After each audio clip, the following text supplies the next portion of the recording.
বাংলাদেশের ছেলেরা যেটা করতে পারেনি সেটা করে দেখালো আমাদের ছেলেরা। টিম ইন্ডিয়া পৌঁছে গেল এএফসি এশিয়ান কাপের মূল পর্বে। আন্ডার-17 2026 সৌদি আরবিয়ায় হবে মূল পর্বের খেলা। তবে হ্যাঁ, কোয়ালিফায়ার রাউন্ডে গতকাল দুর্দান্ত একটা ম্যাচ শক্তিশালী ইরানকে 2-1 হারিয়ে আমরা কোয়ালিফাই করে গেলাম। বাংলাদেশের কাছে খুব সুযোগ ছিল, সুবর্ণ সুযোগ ছিল। চায়নাকে হারাতে পারলে বাংলাদেশও পৌঁছে যেতে পারতো। তবে হ্যাঁ, শক্তিশালী চায়নাকে হারানো অত সহজে না। 4-0 গোলে দুঃখজনক হার পেয়েছে বাংলাদেশের ছেলেরা।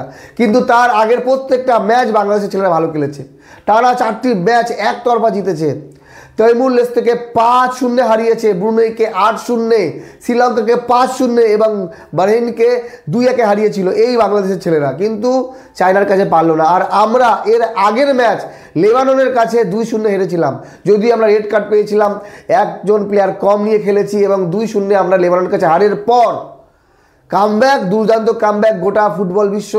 অ্যাকচুয়ালি আন্ডার-17 এই দলটা, এই বিবিয়ানো ফার্নান্ডোস যে কোচ আছে, দুর্দান্ত। জোরে একটা হাততালি। আমরা 2018 সালেও কোয়ালিফাই করেছিলাম, 2020-তে কোয়ালিফাই করেছি, 2023-এ কোয়ালিফাই করেছিলাম, এবার 2026-এর জন্য কোয়ালিফাই করে গেলাম।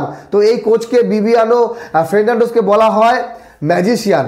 তো আশা করি আমরা সেমিফাইনাল পর্ব পর্যন্ত পৌঁছাবো। আমাদের লক্ষ্য হওয়া উচিত চ্যাম্পিয়ন হওয়া এবং পরবর্তী প্রজন্মকে দেখানো যে ভাই আমাদের এই ছেলেরা পারবে, তোমরাও আসো, নতুন নতুন প্লেয়ার তৈরি হও।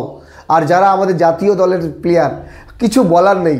আমাদের ভারতবর্ষের জাতীয় দল কোয়ালিফাই করতে পারে না, একটা ম্যাচও জিততে পারে না। সেখানে আন্ডার-17 দল একদম কামাল করে দিয়েছে, ইরানের মতো দলকে বাইরে বের করে দিয়েছে। ফুটবলে আমাদেরকে আরও শক্তিশালী হতে হবে, আমাদের পরিকাঠামোগুলোকে আরও শক্ত করতে হবে।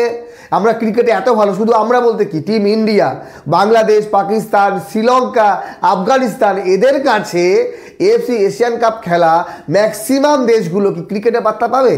এই ধরেন Saudi Arabia, Qatar, Uzbekistan, south Korea, China, Tajikistan, Thailand, Myanmar, এরা কি ক্রিকেটে পাত্তা পাবে? পাবে না। কিন্তু ফুটবলে আমরা এদের কাছে পাত্তা পাই না। কেন? আমাদেরকে সব জায়গায় ভালো হতে হবে। অস্ট্রেলিয়া দেখেন, মোটামুটি সব জায়গায় ভালো, তারা ফুটবলে ভালো, ক্রিকেটে ভালো, তারা অলিম্পিকে ভালো। তো আমাদেরকে ফুটবলটাকেও আরও এগিয়ে নিয়ে যেতে হবে। তার জন্য জনগণ তো সাপোর্ট করছেই, কিন্তু দুর্নীতিমুক্ত ফুটবল ফেডারেশন তৈরি করতে হবে। যারা ট্যালেন্টেড তাদেরকে সুযোগ দিতে হবে। সুযোগ দিলে অবশ্যই তার সদ্ব্যবহার করবে। এবং আমাদের এই আন্ডার-17 দলটা যেমন ভালো খেলছে, তারা কিন্তু যখন জাতীয় দলে আসবে সে সময় কিন্তু এই সকল প্লেয়ারদের পারফরমেন্স আমরা সেরকম পাবো না। তো 16টি দল চূড়ান্ত হয়ে গেছে। কোন কোন 16টি দল আছে চলেন একবার দেখে নিই। Saudi Arabia, Qatar, Uzbekistan, south Korea, north Korea, Japan, Indonesia, UAE, Tajikistan, China, Yemen, Vietnam, India, Australia, Thailand এবং মিয়ানমার।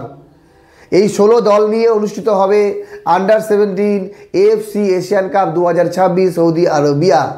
তো বিষয় হলো যে বাংলাদেশের জন্য কিছু করার নেই। বাংলাদেশের বর্তমানে জাতীয় দল তারা ভালো করছে, কিন্তু আন্ডার-17 দলটাও খারাপ না। চায়নাকে হারাতে পারলে কিন্তু কেল্লা ফতে ছিল, তারাও খেলতে পারতো।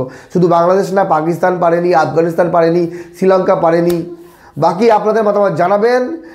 আমিও ভাবিনি যে এইভাবে আমরা ইরানকে হারাতে পারবো এবং কোয়ালিফাই করে যাব। তো উস্তাদের মার শেষ রাতে আর সেই জিনিসটাই হয়েছে। পয়েন্ট টেবিলে 3 নম্বরে থাকা টিম ইন্ডিয়া টপে থাকা ইরানকে হারিয়ে তাদেরকে বের করলো এবং আমাদেরকে নিয়ে গেল মূল পর্বে। দেখা যাক এএফসি এশিয়ান কাপের মূল পর্বে আমাদের ছেলেরা কেমন করে।